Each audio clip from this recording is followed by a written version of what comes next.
السلام عليكم ورحمة الله وبركاته. نحمده ونصلي ونسلم على رسوله الكريم، أما بعد. وقال النبي صلى الله عليه وسلم: أفضل الصيام بعد شهر رمضان صيام شهر الله المحرم، او كما قال علیہ الصلوۃ والسلام. میرے عزیز دوستو، اللہ تبارک و تعالی نے اس ماہ محرم میں بہت سی فضیلتیں رکھی ہیں. وہیں پر اس ماہ محرم کی فضیلتوں میں سے ایک یہ بھی ہے کہ اس مہینے میں روزے رکھنے کی بھی بات آئی ہے. احادیث مبارکہ میں کئی جگہ اللہ کے رسول صلی اللہ علیہ وسلم نے روزوں کی فضیلت بیان کی ہے کہ محرم میں روزے رکھنے کی کیا فضیلت ہے. جیسا کہ اللہ کے رسول صلی اللہ علیہ وسلم کی ایک حدیث پاک ہے جس کے راوی عبداللہ بن عباس رضی اللہ تعالی عنہ ہے. وہ فرماتے ہیں کہ اللہ کے رسول صلی اللہ علیہ وسلم نے ارشاد فرمایا کہ ماہ محرم میں جس نے ایک روزہ رکھا اللہ تبارک و تعالی کے 30 روزوں کو ثواب دے گا. یعنی محرم کے مہینے میں اگر کسی نے ایک دن روزہ رکھ لیا تو اس ایک دن کی برکت سے یہ ہے کہ ایک مہینے کے روزے کا ثواب ملے گا. تو اس مہینے میں روزہ رکھنے کی بہت سی فضیلتیں آئی ہیں. تو ہمیں چاہیے کہ اس مہینے میں جس طرح ہو سکے ہمیں روزے رکھنے کا اہتمام کرنا چاہیے.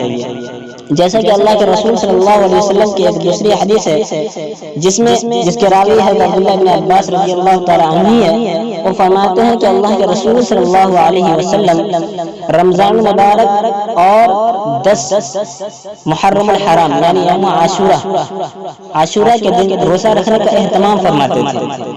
ابھی جیسے کہ آپ حضرات کے روبرو خطبے میں جو حدیث پاک پڑھی گئی اس کا مطلب یہ ہے کہ اللہ کے رسول صلی اللہ علیہ وسلم نے فرمایا کہ رمضان مبارک کے روزوں کے بعد سب سے بہترین جو روزہ ہے وہ محرم الحرام کا روزہ ہے. اور محرم الحرام میں بھی سب سے بہترین جو دن ہے وہ یوم عاشورہ ہے. عاشورہ کے دن کو ایک الگ امتیاز حاصل ہے، ایک الگ فضیلت حاصل ہے. اس لیے کہ اللہ کے رسول صلی اللہ علیہ وسلم کی ایک حدیث پاک ہے جس میں اللہ کے رسول صلی اللہ علیہ وسلم نے ارشاد فرمایا کہ عاشورہ کے دن جس شخص نے روزہ رکھا اس کے ایک سال گزشتہ ایک سال کے گناہوں کو معاف فرما دیا جاتا ہے. تو اس یوم عاشورہ کی بہت سی فضیلتیں ہیں. اس دن میں ہمیں کیا نہیں کرنا چاہیے یہ باتیں انشاءاللہ اگلے کلپ میں آپ کے سامنے آ جائیں گی کہ اس مہینے میں بہت سے خرافات، بدعات اور رسومات کو انجام دیا جا رہا ہے جسے نہیں کرنی چاہیے. لیکن فی الحال جو اس کلپ میں ابھی بات چل رہی ہے وہ ہے روزوں کی فضیلت کا بیان. تو محرم کی روزے میں جو سب سے بڑی فضیلت کی بات اللہ کے رسول صلی اللہ علیہ وسلم نے حدیث پاک سے فرمایا کہ ایک دن کا روزہ 30 دن کے روزے کے برابر ہے. یہ کم بڑی فضیلت کی بات نہیں ہے. ساتھ ہی ساتھ اب محرم الحرام کا جو مہینہ کافی قریب ہے تو عاشورہ کے دن ایک کام اور کرنے کی فضیلت آئی ہے حدیث پاک میں کہ عاشورہ کے دن اپنے اہل و عیال، اپنے نفس پر، اپنے جان پر کچھ خرچ کرنے میں وسعت کرے، تنگی کو ختم کرے. جیسا کہ اللہ کے رسول صلی اللہ علیہ وسلم کی حدیث ہے جابر رضی اللہ عنہ راوی ہے، اس کے کہتے ہیں من وسع علی نفسی و اہلی یوم عاشورہ وسع اللہ علیہ سائر سنته. کہ جس شخص نے اپنے نفس پر اور اپنے اہل و عیال کے نفس پر، اپنے اہل و عیال پر عاشورہ کے دن خرچ کرنے میں وسعت کی اور جن کے مقابلے میں کھانا کچھ اچھا بنا لیا یا اس طرح سے کسی اور طریقے سے خرچ کیا اپنے مال پر، اپنے اہل و عیال پر اور اپنے جان پر، تو اللہ کے رسول صلی اللہ علیہ وسلم نے ارشاد فرمایا دعائیہ جملہ ہے وسع اللہ علیہ سائر سنته. تو اللہ تبارک و تعالی اس کے پورے سال وسعت میں رکھیں گے، فلاحی میں رکھیں گے اور تنگی اس سے دور فرما دیں گے. تو لہذا عاشورہ کے دن ایک کام یہ بھی کرنا ہے کہ روزہ بھی رکھنا ہے اور دوسرا کام یہ بھی ہے کہ اپنے نفس اور اپنے اہل و عیال پر خرچ کرنے میں وسعت بھی برتنا ہے. اس لیے کہ احادیث پاک سے دونوں چیزیں ثابت ہیں. جتنی چیزیں احادیث مبارکہ سے ثابت ہیں ہم اسے کریں اور جتنی چیزیں ثابت نہیں ہیں، جو چیزیں خرافات ہیں، بدعات ہیں، ان سے رک جائے. لیکن جو چیزیں جس درجے میں ثابت ہو اسی درجے میں کرنا چاہیے. افراط و تفریط سے کام نہیں لینا چاہیے. ہماری جو شریعت ہے یہ شریعت اعتدال پسند ہے.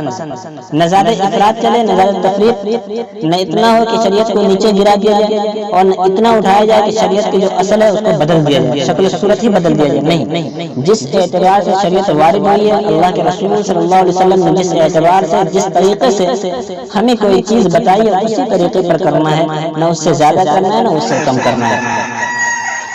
تو محرم الحرام کے جو روزوں کی فضیلت ہے وہ احادیث پاک سے آپ حضرات کے روبرو بات آ گئی کہ بہت ساری فضیلتیں ہیں، اور یوم عاشورہ کے خاص طور سے فضیلت یہ ہے کہ عاشورہ کے دن جو روزہ رکھے گا اس کے پچھلے 1 سال کے گناہوں کو اللہ تبارک و تعالی معاف فرما دیں گے۔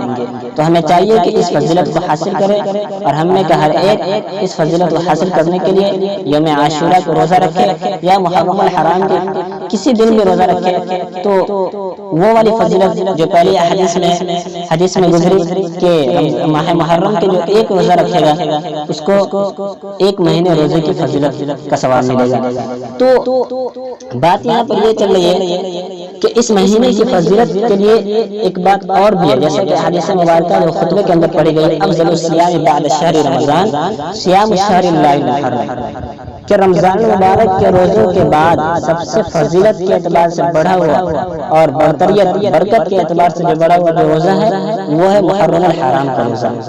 اللہ کے رسول صلی اللہ علیہ وسلم نے اس مہینے کی جو نسبت کی ہے وہ شہر اللہ، اللہ کی طرف کی ہے، اور جس چیز کی نسبت اللہ تبارک و تعالی کی طرف کی جاتی ہے اس چیز کی ایک طرح سے فضیلت ہو جاتی ہے، اس کی برکت ہو جاتی ہے اور برتری ہو جاتی ہے۔ لہذا ماہ محرم کی فضیلت کے لیے یہ بات بھی کافی ہے کہ اللہ کے رسول صلی اللہ علیہ وسلم نے اس مہینے کی جو نسبت کی ہے وہ اللہ کی طرف کی ہے، یعنی اس مہینے کو اللہ کا مہینہ قرار دیا ہے۔ تو میرے دوستو آئیے انہیں چند باتوں کے ساتھ رخصت لیتے ہیں، اور امید کرتے ہیں کہ آپ تمام حضرات ماہ محرم کے روزہ رکھ کر جتنی فضیلتیں بیان کی گئی ہیں ان تمام فضیلتوں کو حاصل کریں گے، اور یوم عاشورہ کے دن اپنے اہل و عیال اور اپنے جان پر وسعت کر کے خرچ میں کچھ وسعت بڑھا کر تنگی کو ختم کر کے اپنے آپ کو فضیلت حاصل کرنے کی کوشش کریں گے۔ اللہ تبارک و تعالیٰ سے دعا ہے کہ اللہ تبارک و تعالیٰ کہنے سننے سے زیادہ عمل کی توفیق عطا فرمائے، آمین۔ وآخر دعوانا الحمد للہ رب العالمین۔